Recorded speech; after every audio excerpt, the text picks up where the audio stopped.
مرحبا بكم في قناتنا. في هذا الفيديو سنتعرف معا على أفضل 5 مهارات يمكنكم استخدامها في لعبة إي فوتبول موبايل وكيفية تنفيذها على جهاز الموبايل. إذا كنتم جدد على القناة لا تنسوا الاشتراك وتفعيل جرس التنبيهات ليصلكم كل جديد. دعونا نبدأ. المهارة الأولى: المراوغة السريعة كويك دريبل. 1. الوصف. المراوغة السريعة هي مهارة ممتازة لتجاوز المدافعين بسرعة وتغيير الاتجاه بفعالية. ألاني. كيفية التنفيذ: أثناء الركض اسحب إصبعك بسرعة على الشاشة إلى الاتجاه الذي ترغب في التوجه إليه. ستقوم الشخصية بالمراوغة في الاتجاه المحدد. المهارة الثانية: دوران كرويف تيرن. 1. الوصف: دوران كرويف هو حركة فعالة لتغيير الاتجاه بشكل مفاجئ ومراوغة المدافعين.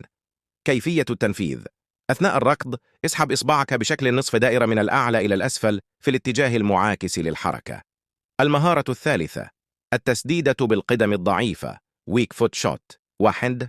الوصف: تسديدة القدم الضعيفة تساعد في الاستفادة من الفرص المتاحة من الجهتين.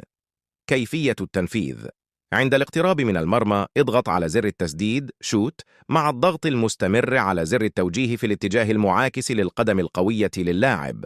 المهارة الرابعة: اللمسة المزدوجة دبل تاتش.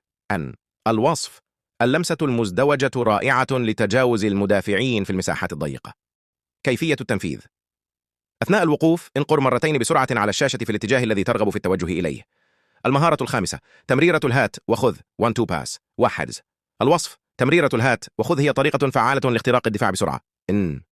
كيفية التنفيذ: مرر الكرة إلى زميلك زر التمرير ثم اضغط مباشرة على زر التمرير مرة أخرى مع تحديد الاتجاه الذي تريد أن يتقدم إليه اللاعب.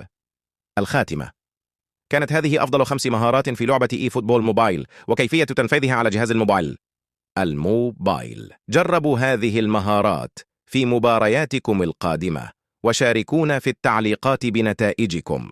لا تنسوا الإعجاب بالفيديو والاشتراك في القناة لمزيد من المحتوى الرائع. شكرا لمشاهدتكم ونراكم في الفيديو القادم.